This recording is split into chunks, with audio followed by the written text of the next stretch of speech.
கர்த்தருக்குள் மிகவும் அன்பான சகோதர சகோதரிகளே, இந்த அருமையான சுகமளிக்கும் செய்தியின் வழியாக உங்களை சந்திப்பதில் நான் பெருமகிழ்ச்சி அடைகிறேன். பிரியமானவர்களே, இந்த அருமையான நாளிலும் கர்த்தர் உங்கள் மத்தியிலே செய்தியை பகிர்ந்தளிக்க கர்த்தர் தந்த கிருபைகளுக்காக நன்றி செலுத்துகிறேன். பிரியமானவர்களே, ஹல்லேலூயா. ஆம் பிரியமானவர்களே, நாம் தேவனுடைய பிள்ளைகளாக இருக்கிறோம். நமக்கு கர்த்தர் ஆரோக்கியத்தை நமக்கு வாக்கு பண்ணி இருக்கிறார், சுகத்தை அவர் வாக்கு பண்ணி இருக்கிறார். ஹல்லேலூயா. அப்படிப்பட்ட தேவன் நமக்கு அது மட்டுமல்ல, நமக்கு அதிகாரத்தையும் கொடுத்திருக்கிறார். இதுவரைக்கும் இந்த காரியங்களாம் நாம் பார்த்தோம். பிரியமானவர்களே, இன்று கூட நாம் ஒரு புதிய காரியத்தை நாம் பார்க்க போகிறோம். சங்கீதம் 91 நாம் பார்க்கிறோம். உன்னதமானவரின் மறைவில் இருக்கிறவன் சர்வ வல்லவருடைய நிழலில் தங்குவான். பிரியமானவர்களே, நீங்கள் எப்படி இருக்கிறீர்கள்? நீங்கள் வியாதியினாலே நீங்கள் கஷ்டப்பட்டு கொண்டிருக்கிறீர்களா? கடன் பிரச்சனையினாலே நீங்கள் கஷ்டப்பட்டு கொண்டிருக்கிறீர்களா? அல்லது குடும்பத்திலே பிரச்சனைகளினாலே நீங்கள் கஷ்டப்பட்டு கொண்டிருக்கிறீர்களா? இல்லது உறவு முறைகளே, கணவன் மனைவி, பிள்ளைகள், தாய் தகப்பன்மார்களுடைய உறவு முறைகள் நீங்கள் மிகவும் கவலைப்பட்டு கொண்டிருக்கிறீர்களா? இது எல்லாவற்றின் வழியாகவும் சாத்தான் நம்மை டிஸ்டர்ப் பண்ணுவான், சோதிப்பான். நீங்க எவ்வளவு சந்தோஷமா நீங்க கர்த்தருக்குள் இருக்கணும்னு நினைச்சா கூட நீங்க யார் மூலியமாவது அவன் டிஸ்டர்ப் பண்ணுவான். ஆனா இந்த அதிகாரம் உங்களுக்கு உரியதாக இருக்கிறது என்பதை நீங்கள் தெரிந்து வைத்துக் கொள்ளுங்கள். எப்பொழுதும் நீங்கள் சாத்தான் உங்களின் காலின் கீழே. ஹல்லேலூயா. நீங்கள் ஜெபிக்கிற பொழுது நீங்கள் என்ன செய்ய முடியும்? பிசாசுகளை துரத்துவீர்கள் என்று சொல்லி நம்ம அதிகாரத்தெல்லாம் உங்களுக்கு இருக்குதுன்னு நான் சொன்னேன். அதனால நம்ம வாழ்க்கையில பிரச்சனைகளை உண்டு பண்ணுகிற அதிகார சக்தியின் வல்லமைகளை நீங்கள் துரத்த முடியும். உங்கள் கர்த்தர் அந்த வல்லமையை கொடுத்திருக்கிறார். பிரியமானவர்கள், எனவே நீங்கள் எப்பொழுதும் நீங்கள் எதை குறித்தும் நீங்கள் கவலைப்பட வேண்டியதில்லை, நீங்கள் பயப்பட தேவையில்லை. இன்றைய நாளிலே அதை குறித்ததான காரியங்களை உங்கள் மத்தியிலே நான் சொல்ல விரும்புகிறேன். பிரியமானவர்களே, சங்கீதம் 91 மிகவும் அருமையான ஒரு சங்கீதமாக இருக்கிறது. எல்லா இடங்களிலும் பார்த்தாலும் இந்த சங்கீதம் 91 மிகவும் மென்மையாக சொல்வார்கள். அதனுடைய காரியங்களை தான் இந்த நாளிலே உங்கள் மத்தியிலே நான் சொல்ல போகிறேன். சரிங்க, இந்த அருமையான ஒரு பாடல் வழியாக நான் உங்களுக்கு சொல்ல விரும்புகிறேன். இந்த உன்னதமானவரின் உயர் மறைவில் இருக்கிறவன் சர்வ வல்லவருடைய நிலையில் தங்குவான் என்று சொல்லப்பட்ட இந்த சங்கீதம் 91 பார்த்தீங்கன்னா தமிழ்ல பழைய பாடல ஒரு பாடல் உங்கள் மத்தியிலே நான் பாட விரும்புகிறேன். இதனுடைய கருத்துக்கள் மிகவும் அருமையானது. பிரியமானவர்கள், இந்த பாடலை நான் பாடியிருப்போது எல்லாரும் சேர்ந்து பாடுவோம். அல்லேலூயா. ஆமென். உன்னதமானவரின் உயர் மறைவில் இருக்கிறவன் சர்வ வல்லவரின் நிழலில் தங்குவான், இது பரமசிலாக்கியமே. சர்வ வல்லவரின் நிழலில் தங்குவான், இது பரமசிலாக்கியமே. அவர் சட்டையின் கீழ் அடைக்கலம் புகவே தம் சிறகுகளால் மூடுவார். அவர் சட்டையின் கீழ் அடைக்கலம் புகவே தம் சிறகுகளால் மூடுவார். இரவின் பயங்கரத்திற்கும் பகலில் பறக்கும் அம்புக்கும் இருளில் நடமாடும் கொள்ளை நோய்க்கும் நான் பயப்படவே மாட்டேன். இருளில் நடமாடும் கொள்ளை நோய்க்கும் நான் பயப்படவே மாட்டேன். அவர் சட்டையின் கீழ் அடைக்கலம் புகவே தம் சிறகுகளால் மூடுவார். அவர் சட்டையின் கீழ் அடைக்கலம் புகவே தம் சிறகுகளால் மூடுவார். 1000 பேர்கள் உன் பக்கம் விழுந்தாலும் அது ஒரு காலத்தும் உன்னை அணுகிடாதே. உன் தேவன் உன் தாபரமே. அது ஒரு காலத்தும் உன்னை அணுகிடாதே. உன் தேவன் உன் தாபரமே. அவர் சட்டையின் கீழ் அடைக்கலம் புகவே தம் சிறகுகளால் மூடுவார். அவர் சட்டையின் கீழ் அடைக்கலம் புகவே தம் சிறகுகளால் மூடுவார். தேவன் உன் அடைக்கலமே, ஒரு பொல்லாப்பு உன்னை சேருமோ? ஒரு வாதையும் உன் கூடாரத்தையே அணுகாமல் காத்திடுவார். ஒரு வாதையும் உன் கூடாரத்தையே அணுகாமலை காத்திடுவார். அவர் செட்டையின் கீழ் அடைக்கலம் புகவே தம் சிறகுகளால் மூடுவார். அவர் செட்டையின் கீழ் அடைக்கலம் புகவே தம் சிறகுகளால் மூடுவார். சிங்கத்தின் மேலும் நடந்து வலு சர்ப்பத்தையும் மிதிப்பாய். அவர் நாமத்தை நீ முற்றும் நம்பினதால் உன்னை விடுவித்து காத்திடுவார். அவர் நாமத்தை நீ முற்றும் நம்பினதால் உன்னை விடுவித்து காத்திடுவார். அவர் செட்டையின் கீழ் அடைக்கலம் புகவே தம் சிறகுகளால் மூடுவார். அவர் செட்டையின் கீழ் அடைக்கலம் புகவே தம் சிறகுகளால் மூடுவார். ஹல்லேலூயா. பிரியமானவர்களே, இந்த உன்னதமானவரின் உயர் மறைவில் இருக்கிறவன், இந்த அருமையான பாடல் நீங்க என்னோட சேர்ந்து கூட பாடினீங்க. அவ்வளவு அருமையான தேவன். பிரியமானவர்களே, எல்லாரும் உங்களுடைய நோட்டு புத்தகத்தையும் பேனாவையும் எடுத்துக்கொள்ளுங்கள், உங்களுடைய வேதாந்தத்தையும் எடுத்துக்கொள்ளுங்கள். இப்ப நம்ம வேத வசனத்தின் வழியாக தேவனுடைய சுகமாக்கும் வல்லமே நம்ம பார்க்க போயிடும். ஹல்லேலூயா. சங்கீதம் 91. பிரியமானவர்களே, இந்த சங்கீதம் 91 பத்தி உங்களுக்கு சொல்ல வேண்டும்.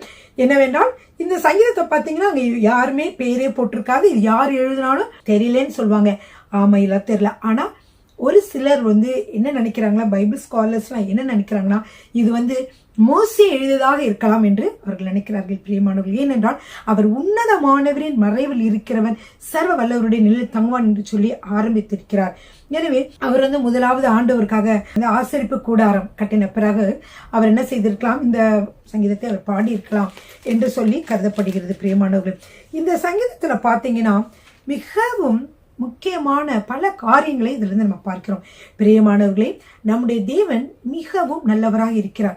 அந்த உன்னதமானவரின் மறைவில் இருக்கிறவன் எப்படி இருப்பானா, உன்னதமானவருடைய மறைவில் இருக்கிறவன் சர்வ வல்லவருடைய நிலையில் தங்குவான். பிரியமானவர்களே, அந்த மறைவுனா எப்படின்னா, ஆண்டவருடைய மறைவில் நீங்க போய் இருந்தீங்கன்னா அப்ப எப்படி இருக்கும்னா, உங்களுக்கு ஒரு நிழல்ல இருக்கிறது போல. அப்படின்னா என்னன்னா, ஆண்டவருடைய பிரசன்னம். பிரியமானவர்களே, மோசே சொன்னாரு, உம்முடைய பிரசன்னம் எனக்கு முன்பாக செல்லாவிட்டால் என்னை அனுப்பி விடாதேயும் சொன்னாரு. ஏன்னா அவருடைய பிரசன்னத்தை அவர் அவ்வளவா வாஞ்சித்தார். அவருடைய பிரசன்னத்துல பல நல்ல காரியங்கள் நடக்கும் என்று அவர் விசுவாசித்தார். பிரியமானவர்களே, அவருடைய பிரசன்னம் இல்லாட்டி நான் எப்படி போவேன் அப்படின்னு எனக்கு தெரியல. அவருடைய பிரசன்னத்திலே வேற என்ன இருக்கு? சந்தோஷம் இருக்கு, சமாதானம் இருக்கு, அவருடைய கைடன்ஸ் இருக்கு, அவருடைய வழி நடத்துதல் இருக்கு, அவருடைய சத்தத்தை நாம் கேட்கலாம். அது மட்டுமல்ல, அவர் நம்மை பாதுகாத்து மூடி இருக்கிறவராக இருக்கிறார், பலன் கொடுக்கிறவராக இருக்கிறார். இவ்வளவான காரியங்களும் அதிலே காணப்படுகிறது. பிரியமானவர்கள், அதனாலதான் உன்னதமானவரின் மறைவில் இருக்கிறவர் சர்வ வல்லவருடைய நிலையில் தங்குவான். நீங்களும் அந்த உன்னதமானவருடைய மறைவில் வந்து விடுங்கள். பிரியமானவர்களே, பிரச்சனைகள் உங்களுக்கு என்ன வருது? அடிக்கடி சுகவீனமாகறீங்களா? அல்லது நீங்க குடும்பத்துல, நான் சொன்னேன் இல்லையா, குடும்பத்துல பல பிரச்சனைகள், இது எல்லாமே சத்துரு கொண்டு வருகிறதானதாக இருக்கிறது. சில நம்மை பிடிக்காத மனிதர்கள் கூட சில சமயங்களே நமக்கு பலவிதமான இடையூறுகளையோ சாத்தானுடைய எதுவும் பண்ணலாம். அதான் அன்னைக்கு எந்த விதமான பில்லி சூனியங்களாக இருந்தாலும், எந்த விதமான மாய மருந்துகளாக இருந்தாலும் எல்லாமே நம்மளுடைய கால்களுக்கு கீழே சர்வ வல்லமை உடைய நம்முடைய தேவாதி தேவனுக்கு கீழே இருக்கிறது. பிரியமானவர்களே, சாத்தான் எப்பொழுதுமே நசுக்கப்பட்டவன். நீங்க அதை புரிந்து கொள்ளணும். நமக்கு கர்த்தர் அதற்கு மேல் என்ன செய்து கொடுத்திருக்காரு? சர்வ வல்லமையை நமக்கு கொடுத்திருக்கிறார். பிரியமானவர்களே, அதனாலே நம்ம எல்லாவற்றையும் நாம் முறியடிக்க முடியும். இயேசுவின் வல்லமையில நாம் தான் வெளியேறு என்று சொல்லுகிற பொழுது அது கட்டாயமாக அந்த இயேசுவின் நாமத்திற்கு பயந்து அந்த காரியங்கள், அசுத்தமான காரியங்கள் எதுவாக இருந்தாலும் என்ன செய்யும்? வெளியேறும். பிரியமானவர்களே, குடும்பத்துல குழப்பங்கள் இயேசு நாமத்துல வெளியேறி, குடும்பங்களை ஒரு நபர்களுக்கும் சந்தேகத்தை உண்டாக்குகிற அந்தகார சக்தியின் வல்லமை இயேசு நாமத்தில் விலகு என்று சொல்லுகிற பொழுது அது விலகும். அது எல்லாவற்றையும் நீங்கள் அறிந்திருக்க வேண்டும். உங்களுக்கு வல்லமை உண்டு, உங்களுக்கு என்ன உண்டு? அதிகாரம் உண்டு என்பதை நீங்கள் அறிந்திருக்க வேண்டும். பிரியமானவர்களே, இந்த சங்கீதத்தின் வழியாக நம்ம என்ன பார்க்கிறோம் என்றால், ஒவ்வொருவரும் இந்த சங்கீதத்தை மனப்பாடம் பண்ணி வச்சுக்கோங்க, ரொம்ப பிரயோஜனமானது இருக்கும். நான் கர்த்தரை நோக்கி, இதுல பாத்தீங்கன்னா இந்த சங்கீதத்துல ஒரே ஆளு சொன்ன மாதிரி இருக்காது. 3 பேர் இதுல பேசுற மாதிரி இருக்கும். 3 பேர்கள் இதுல பேசுகிறார்கள் என்று சொல்லி பார்க்கலாம். முதலாவது ஒரு பிரீஸ்ட், அதாவது ஒரு போதகர், அதாவது போதகர் சொல்ற மாதிரி இருக்கும். பிரீஸ்ட்னா ஆசாரியர் இல்லையா, பழைய காலத்து அவர் சொல்ற மாதிரி இருக்கும். என்னன்னா, உன்னதமானவரின் மறைவில் இருக்கிறவன் சர்வ வல்லவருடைய நிலை தங்குவான். அடுத்து பாத்தீங்கன்னா 2வது வசனம் அவர் சொல்ற மாதிரி இருக்காது. இது வந்து ஒரு ஜெபம் பண்றவங்க சொல்ற மாதிரி, நான் கர்த்தரை நோக்கி நீர் என் அடைக்கலம், என் கோட்டை, என் தேவன், நான் நம்பி இருக்கிறவர் என்று சொல்லுவேன் அப்படின்னு இருக்கும். அப்புறம் 3வது வசனத்திலிருந்து பாத்தீங்கன்னா 3வது வசனத்திலிருந்து 11 வசனம் வரைக்கும் அந்த பிரீஸ்ட், அதாவது ஆசாரியர் சொன்ன மாதிரி இருக்கும். அவர் உன்னை வேடனுடைய கண்ணிக்கும் பாழாக்கும் கொள்ளை நோய்க்கும் உன்னை தப்புவிப்பார். அவர் தமது சிறகுகளாலே உன்னை மூடுவார். அவர் சட்டையின் கீழே நீ அடைக்கலம் புகுவாய். அவருடைய சத்தியம் உனக்கு பரிசையும் கேடகமாகும். அது மட்டும் இல்ல, இரவில் உண்டாகும் பயங்கரத்திற்கும் பகலில் பறக்கும் அம்புக்கும் இருளில் நடமாடும் கொள்ளை நோய்க்கும் மத்தியானத்தில் பாழாக்கும் சங்காரத்திற்கும் நீ பயப்படாதிருப்பாய். உனக்கு பயம் தேவையில்லை. ஏன் பயம் தேவையில்லை?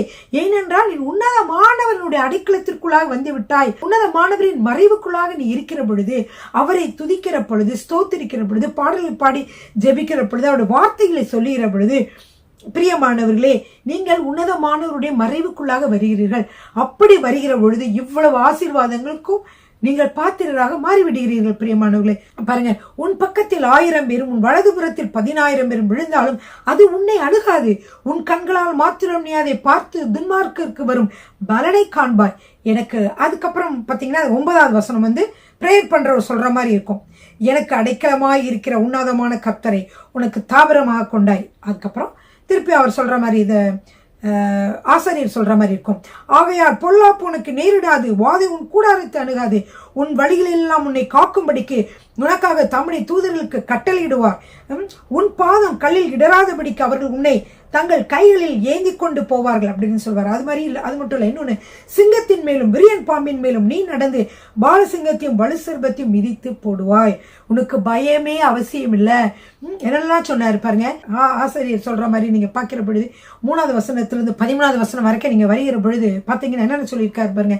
உன்னை வேடுடைய கண்ணிக்கு தப்பிப்பார், அவர் தமது சிறகுகளாலே உன்னை மூடுவார். பாருங்க, வேடுடைய கண்ணினா சாத்தான் வந்து மறைவா நமக்கு வச்சிருக்கிற கண்ணிகள். நம்ம நல்லா சந்தோஷமா இருப்போம், நம்மளுக்கே தெரியாம ஏதாவது குழிகள், நமக்கே தெரியாம ஏதாவது காரியங்கள் வச்சிருக்கலாம். நம்ம அது வந்து நம்ம நண்பர்களோட பழகிட்டு இருக்கலாம், அது வழியா வந்து அவன் ஏதாவது வந்து மறைவான கண்ணியை கொடுத்துருக்கலாம், இல்ல நம்ம எந்த காரியத்திலும் வர. ஆனா என்ன செய்கிறார் ஆண்டவர் என்ன செய்கிறார் தெரியுமா? தப்பு வைக்கிறார். உன்னை வேடனுடைய கண்ணிக்கும் பாழாக்கும் கொள்ளை நோய்கள் உலகம் எங்கும் இருக்கிறதா, அந்த பாழாக்கும் கொள்ளை நோய்க்கும் உன்னை தப்பி வைப்பார். அப்புறம் என்ன செய்கிறார்? உன்னை தமது சிறகுகளாலே மூடி பாதுகாக்கிறார். சிறகுகளால ஒரு கோழி குஞ்சை வந்து கோழி எப்படி அப்படியே மூடி பாதுகாக்கிறது, அது அனலுக்காக போகுது, பகைவருக்காக பயந்துட்டு போகுது, ஒரு பாதுகாப்புக்காக போகுது. இது எல்லாத்துக்குமே அந்த கோழி வந்து சிறகுகளாலே மூடுவது போலே அவர் நம்மை சிறகுகளாலே மூடுகிறார். அவர் செட்டின் கீழே நீ அடைக்கலம் போவாய். அவருடைய சத்தியம் தான், அதனுடைய ட்ரூத், அவருடைய வசனம் உனக்கு பரிசையும் கேடகமா இருக்கும். கேடகம்னா ஒரு ஆபத்துல அம்பு வந்து எய்கிற பொழுது அது பாதுகாக்க ஒரு பயன்படுகிற ஒரு இதான் கேடகம். அது மாதிரி சாத்தான் விடுகிற அம்புகளுக்கு எல்லாத்துக்குமே கேடகம் எது? உனது சத்திய வசனம். சத்திய வசனத்தை சொல்லி அந்த வருஷத்தின் வல்லமையில் இயேசுவின் நாமத்தில் முறிந்து போ, கர்த்தர் என்னை பாதுகாக்கிறவராய் இருக்கிறார், என்னை சோமாக்கிறவராய் இருக்கிறார் அப்படின்னு சொல்லி நீங்க கர்த்தருடைய வசனத்தை நீங்க வந்து சொல்றீங்க. அதுதான் உங்களுக்கு கேடகமாக இருக்கிறது. அது மட்டும் இல்ல, இரவு நேரத்துல உண்டாகக்கூடிய பயங்கரத்திற்கும் பகலில் பறக்கிற அம்புகள், இது என்னது? சாத்தானுடைய அம்புகளை காட்டுகிறது. இருளில் நடமாடும் கொள்ளை நோய்கள் இருந்தாலும், மத்தியானத்தில் பழக்கம் சங்காரம், எதுவாக இருந்தாலும் அதற்கு நீ பயப்படவே மாட்டே. ஏன்? நீ வந்து உன்னதமானவரின் மறைவில் தங்கி இருக்கிறாய், நீ பயப்பட வேண்டிய அவசியமே இல்லை. அப்புறம் பாருங்க, உன் பக்கத்தில் 1000 பேரும் உன் வலது பக்கத்தில் உங்களுக்கு எத்தனை பேரு யாரால் எதிராக வந்து என்ன செஞ்சாங்க, செய்வினைகள் மருந்துகளோ எது வந்து உங்களுக்கு செய்தாலும் வந்து உங்களுக்கு என்ன செய்யுது? வாய்க்காதே போகும். அப்படின்னா என்னன்னா, அது வாய்க்காது போகும், அது நடக்கவே நடக்காது. சரிங்களா?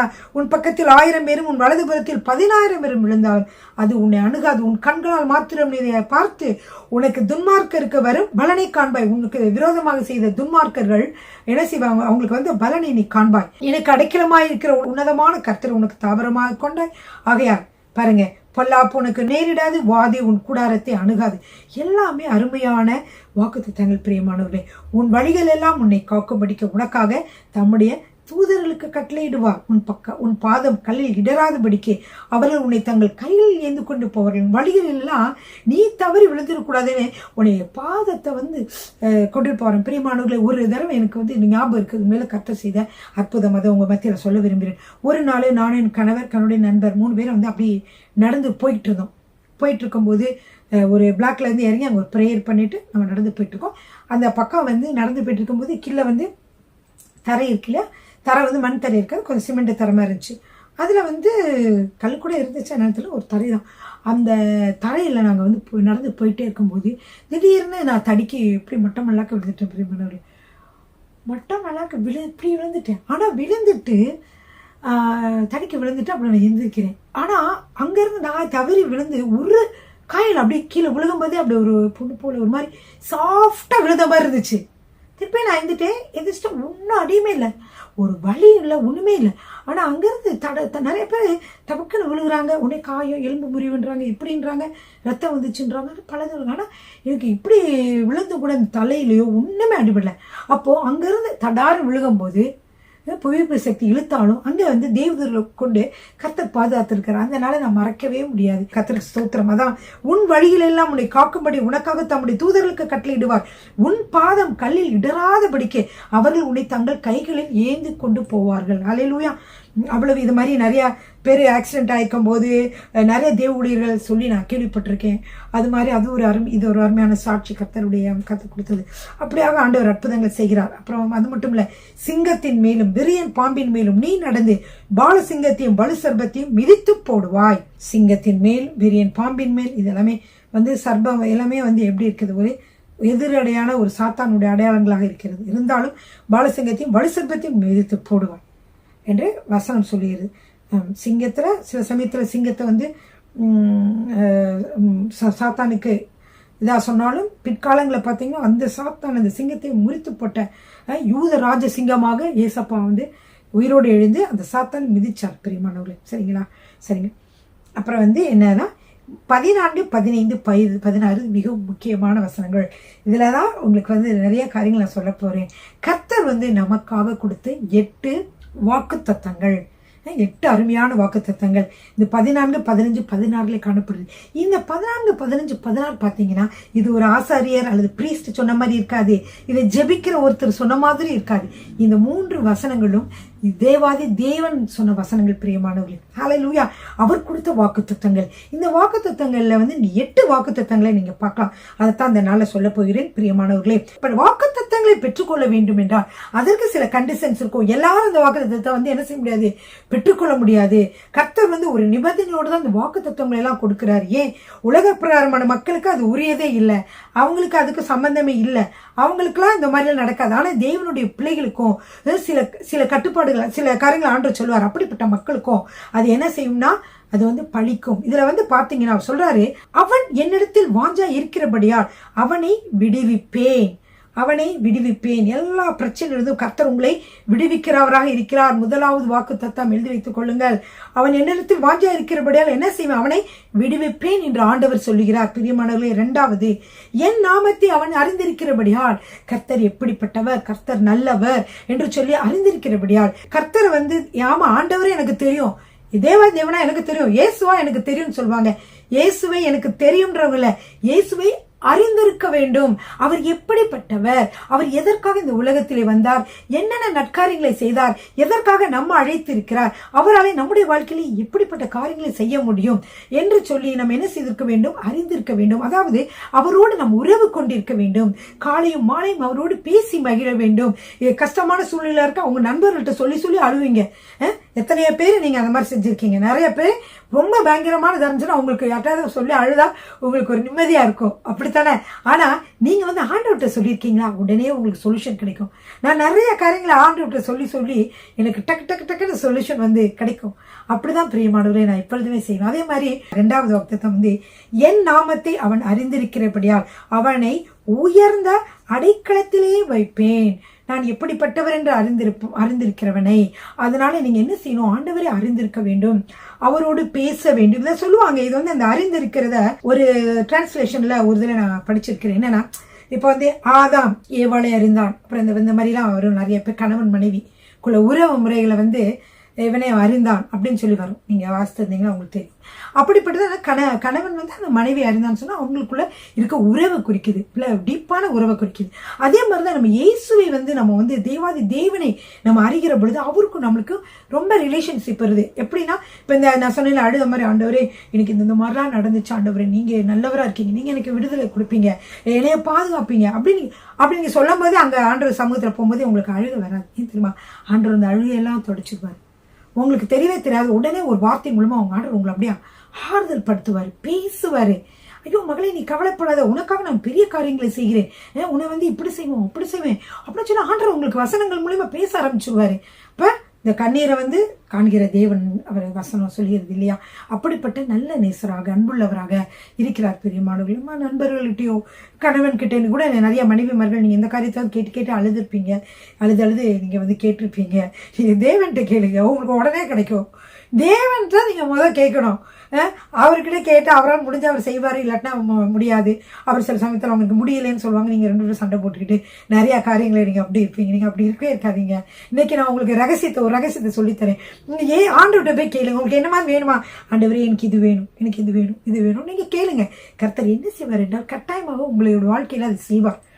பிரியமானவர்கள், இது நிறைய தடவை என்னோட வாழ்க்கையில் நடந்திருக்கு. ஏன்னா அவர் தான் நான் முதலிடமா வைக்கிறேன், 2வது தான் கணவர் பிள்ளைங்க. அதே மாதிரி மனைவி கிட்ட கூட சில பேர் மனைவி கிட்ட நீங்க ஏதாவது கணவர் மனைவி எதிர்பார்க்கிறீங்களா?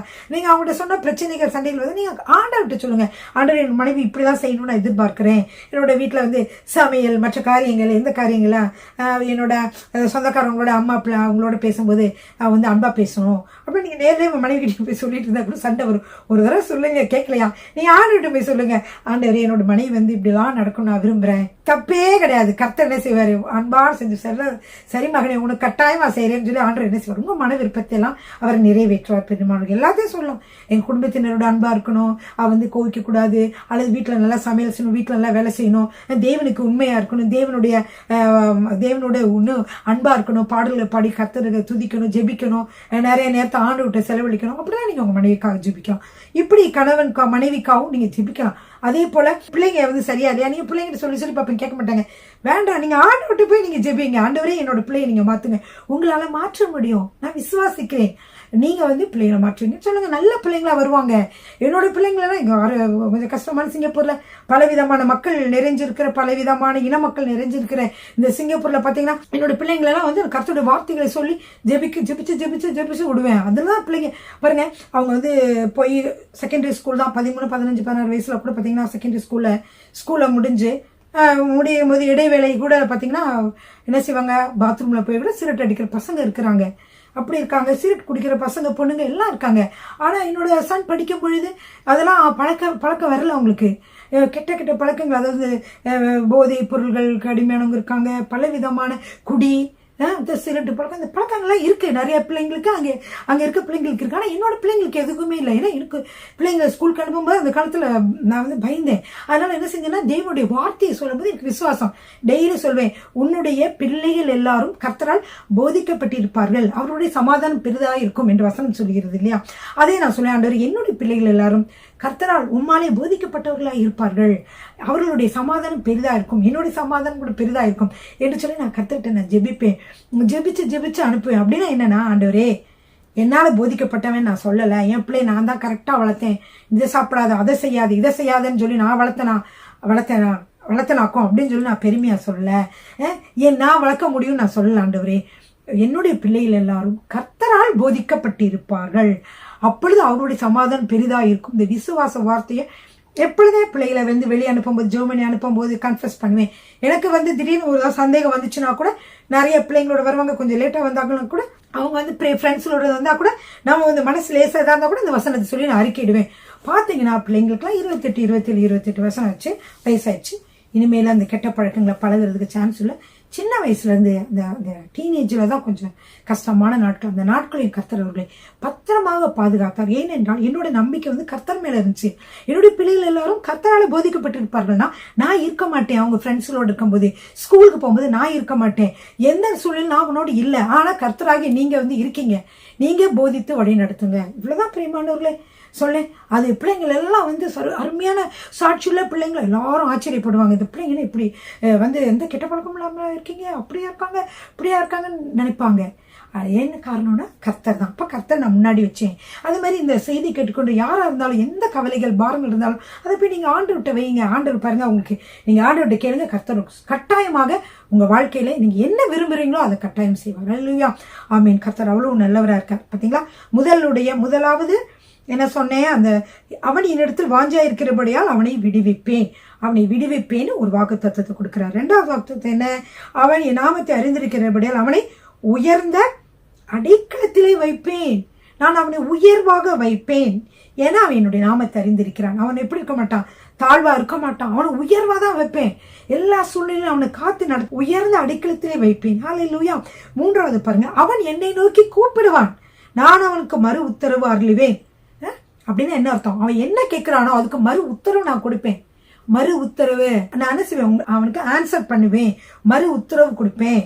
எப்போ? அவன் என்னை நோக்கி கூப்பிடுவான். அப்படிப்பட்டவங்களாக நம்ம இருக்கணும். உன்னதமான மறைவில் அடங்கி இருக்கணும், மறைவில் வந்து சேரணும். அப்படிப்பட்டவங்களுக்கு என்ன கொடுக்குறாரு? அவன் என்னை நோக்கி கூப்பிடுவான், நான் அவனுக்கு மறு உத்தரவு அருளி செய்வேன். இது 3வது வாக்குத்தத்தம். முதல் வாக்குத்தத்தம் என்ன? அவனை விடுவிப்பேன். 2வது வாக்குத்தத்தம் அவனை உயர்ந்த அடைக்கலத்திலே வைப்பேன். 3வது வாக்குத்தத்தம் அவனுக்கு மறு உத்தரவு கொடுப்பேன். 4வது வாக்குத்தத்தம் என்னவென்றால், ஆபத்தில் நானே அவனோடு இருந்து.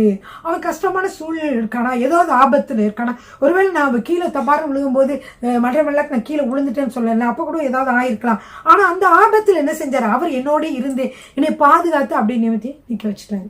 அப்படியே எந்திரிச்சு நிற்கும் போது புப்புல எந்திரிச்சு. அப்ப என்ன அர்த்தம்? அப்ப தேவன் வந்து என்ன செய்கிறார் என்றால், ஆபத்தில் நானே அவனோடு இருந்து. அப்ப ஆபத்தான நேரங்கள்ல நம்மளை அறியாம வந்து இருக்கிற நேரங்கள்ல அவர் என்ன செய்ய நம்மோடு இருக்கிறார். அது வந்து 4வது வாக்குத்தத்தம். ஆபத்தில் நானே அவனோடு இருப்பேன், உன்னோடு இருப்பேன். ஆபத்து சூழ்நிலை கவலைப்படாத, பயப்படாத, நான் உன் கூட இருக்கிறேன். எவ்வளவு கடன் பிரச்சனையா, நீ கவலைப்படாத, நீ என்னுடைய பாதத்துல காத்துருன, எல்லாவற்றையும் சுமூகமாக மாற்றுவேன். அவனோட விரோதிகள் பணம் கேட்கிறவங்க, சரி நான் இவ்வளவுதான் கொடுக்க முடியும், இப்படிதான் நான் செய்ய முடியுங்க, நீங்க ஒரு கண்டிஷன்ஸ் அவங்க கிட்ட சொல்லும் பொழுது அவங்க கேட்பாங்க. இப்படியாக கர்த்தர் வந்து என்ன செய்கிறார்? ஆபத்தில் நம்மளோடு அவர் இருக்கிறார். 4வது. 5வது வந்து அவனை தப்புவித்து அவனை கனப்படுத்துவேன். சரிங்களா? அவனோடு இருக்கிறாரு, தப்புவிக்கிறாரு, அதுக்கப்புறம் என்ன செய்கிறாரு? கனப்படுத்துகிறார். ஆக மொத்தம் 6 சொல்லியிருப்பேன் இல்லையா? என்னது? அவனை விடுவிப்பேன், அவனை உயர்ந்த அடைக்கலத்திலே வைப்பேன், அவனுக்கு மறு உத்தரவு கொடுப்பேன், ஆபத்தில் அவனோடு இருப்பேன், அவனோடு இருந்து அப்புறம் அவனை தப்புவிப்பேன், அப்புறம் அவனை கனப்படுத்துவேன். கனப்படுத்துவேன்னா நிறைய ஐஸ்வர்யங்கள், மற்ற காரியங்களை, நமக்கு தேவையான காரியங்களை கொடுத்து கர்த்தர் ஆசீர்வதிக்கிறது. அது ஒரு கணம், அதாவது உலக மக்கள் மத்தியில் அது ஒரு கணத்தை கொடுக்கிறதாக இருக்கிறது. ஊழியக்காரர்கள் மற்றவர்கள் மத்தியிலே கர்த்தர் உங்களை மேன்மையாக வைப்பார். அது ஒரு உங்களுக்கு உயர்வாக இருக்கிறது. படிப்பு, ஞானம் எல்லாவற்றையும் கொடுத்து அவர் ஆசீர்வதிப்பார். படிக்காதவங்களா இருந்தாலும் கர்த்தர் அவங்களே உயர்த்துவார். தேவனை நம்பினால் ஒரு காலம் வெட்கப்பட்டு போவதில்லை. பிரியமானவர்களே, இப்படியாக அவர் வந்து என்ன செய்கிறார்? நம்மை கனப்படுத்துகிறாக. உயர்ந்த ஒரு பதவியில் வேலை பார்க்குற இடங்களை இவங்களா இவர் பெஸ்ட், இவர் சரியா செய்வார் அப்படின்னு சொல்ற மாதிரி கனப்படுத்துவேன் அப்படின்னு சொல்றாரு. 6 முடிஞ்சிருச்சா? அப்ப 7வதுக்கு வாங்க.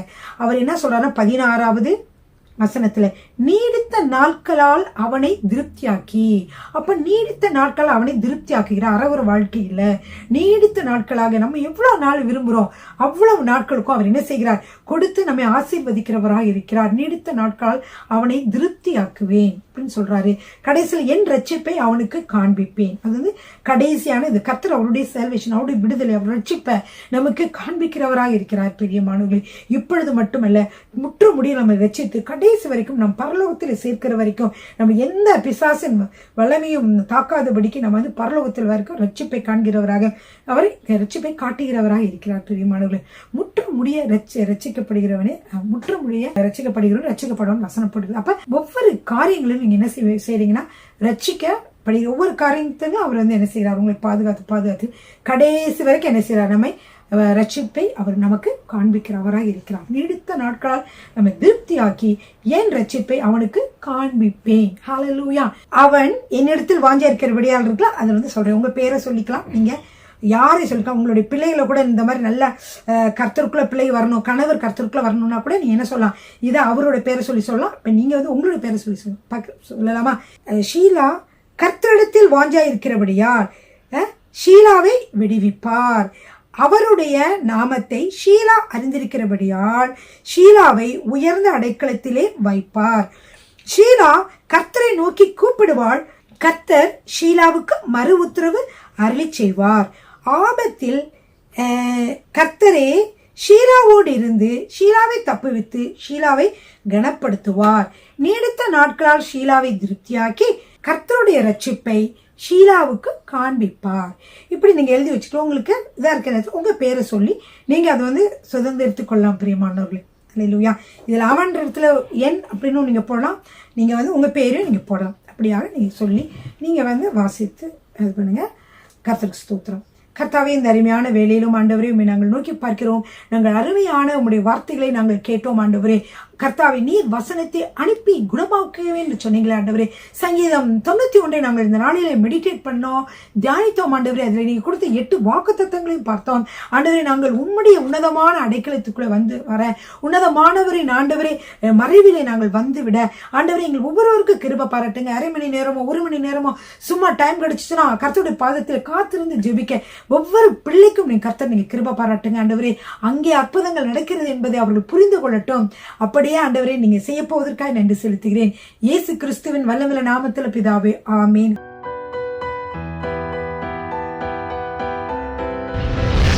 கர்த்தர் உங்களை ஆசீர்வதிப்பாராக.